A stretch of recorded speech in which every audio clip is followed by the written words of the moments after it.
ng bayan, maasahan anumang panahon.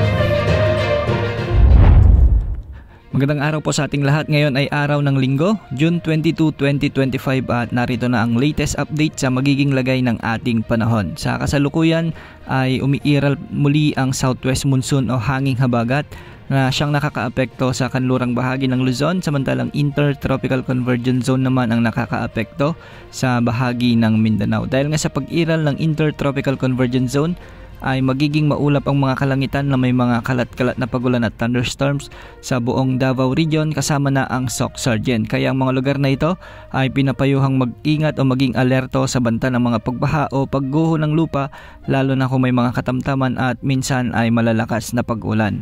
Samantala, habagat naman ang nagdadala ng maulap na papawirin na may mga kalat-kalat na pagulan at pagkidlat pagkulog sa Metro Manila, Pangasinan, Zambales, Bataan, sa may Cavite, Batangas, kasama na rin ang Mindoro at Palawan. Ang mga lugar ding ito ay pinapayuhang maging alerto sa banta ng mga pagbaha o pagguho ng lupa, lalo na kung may mga umiiral na katamtaman at hanggang sa kung minsan ay malalakas ding pagbuhos ng ulan. Dahil pa rin sa habagat, magiging bahagyang maulap hanggang sa maulap naman ang mga kalangitan na may mga tsansa ng mga pag-ulan at thunderstorms sa nalalabing bahagi ng Ilocos Region, particular sa La Union at Ilocos Sur, sa may Central Luzon, Calabarzon at Mimaropa. Ang mga lugar ding ito ay posibleng makaranas ng mga malalakas na pag-ulan, lalo na kung may mga severe thunderstorms.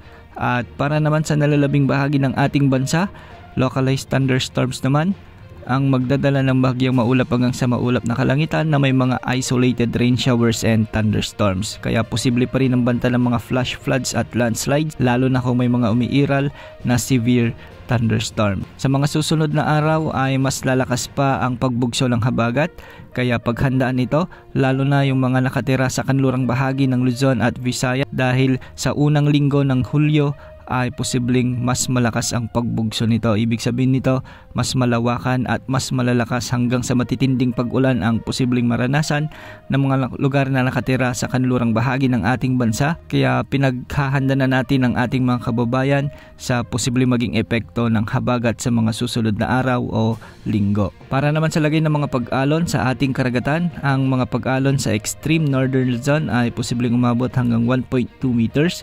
Ang mga pag-alon naman sa silangang baybayin ng Mindanao ay posible hanggang 1.2 meters at sa nalalabing baybayin ng bansa ay posible pa rin ang ganitong pag-alon hanggang 1.2 meters. Sa kasalukuyan, wala pa rin tayong minomonitor na sama ng panahon gaya ng LPA o bagyo na posibleng pumasok sa ating area of responsibility sa susunod na 3 hanggang 5 araw. Yan muna ang update sa lagay ng panahon. Ito po ang weather update ng bayan, maasahan anumang panahon.